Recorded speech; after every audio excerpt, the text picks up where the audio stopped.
প্রিয় দর্শক, আপনারা জানেন যে গণ আন্দোলনের মুখে শেখ হাসিনা বাংলাদেশ ছেড়ে ভারতে পালিয়ে যেতে বাধ্য হয় এবং সেখানেই তিনি অবস্থান করছেন এবং তার যে সরকারি লাল পাসপোর্ট ছিল সেটাও বাতিল করা হয়েছে।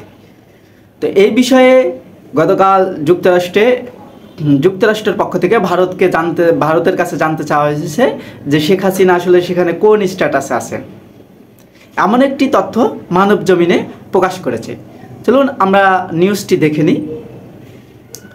প্রবল গণ আন্দোলনে দেশ ছেড়ে পালিয়ে যাওয়া সাবেক প্রধানমন্ত্রী শেখ হাসিনার পরবর্তী গন্তব্য কোথায়, এ নিয়ে কৌতূহল। নানা গুঞ্জন তো আছেই। সর্বশেষ খবরে জানা যায় যুক্তরাষ্ট্র ভারতের কাছে জানতে চেয়েছে শেখ হাসিনা কিভাবে কোন ব্যবস্থায় দিল্লিতে অবস্থান করছেন। জবাবে ভারত নাকি বলেছে খুব অল্প সময়ের ভিতরেই মধ্যপ্রাচ্যের যে কোনো একটি দেশে তিনি চলে যাবেন। এই খবর ঢাকার সরকারি মহলকেও জানানো হয়েছে। নির্ভরযোগ্য একাধিক সূত্র মানব জমিনকে এই তথ্য নিশ্চিত করেছে। গত 5 আগস্ট ছাত্র জনতার গণ আন্দোলনে পদত্যাগ করে ছোট ভারতে পালিয়ে যান শেখ হাসিনা।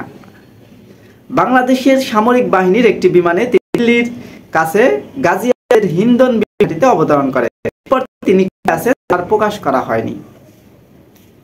শেখ হাসিনার সঙ্গে থাকা কূটনৈতিক পাসপোর্টও বাতিল করে দিয়েছে সরকার।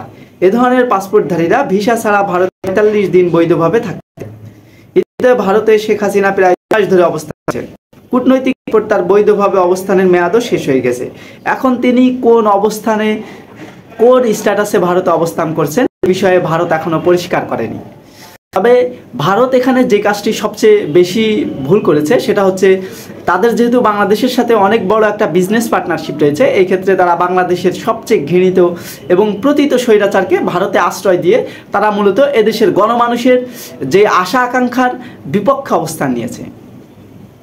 ভারত যদি বাংলাদেশের সাথে তাদের ব্যবসা বাণিজ্য টিকিয়ে রাখতে চায়, ভারত যদি চায় বাংলাদেশের মানুষের সাথে তাদের সুসম্পর্ক বজায় থাকুক, তাহলে তারা এই স্বৈরাচারকে যত দ্রুত সম্ভব হয় তারা বাংলাদেশ সরকারের কাছে হস্তান্তর করবে, যেই বন্ধি বিনিময় চুক্তি রয়েছে সেই চুক্তির আলোকে, অথবা তারা শেখ হাসিনাকে অন্য কোনো দেশে চলে যেতে বাধ্য করবেন কিংবা অন্য কোনো দেশে চলে যেতে বলবেন।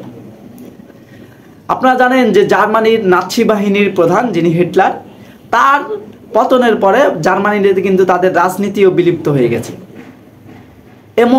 তারপরে আরও বিশ্বের অনেক স্বৈরাচারের ইতিহাসে তাদের পতনের পরে তাদের রাজনৈতিক কার্যকলাপও বন্ধ হয়ে গেছে। কাজেই বিশ্বের যে দেশেই যাক তারা সেখানে প্রপারলি আশ্রয় পায় না। এটা একটি স্বাভাবিক প্রক্রিয়া এবং যে কোনো দেশ এটা করতে চায় না, কারণ তারা ওই দেশের সাথে সম্পর্ক কোনো ব্যক্তির সাথে সম্পর্ক নয়। ভারত যদি মনে করে শেখ হাসিনা ব্যক্তির সাথে সুসম্পর্ক, তাহলে তারা এটা করতে পারে।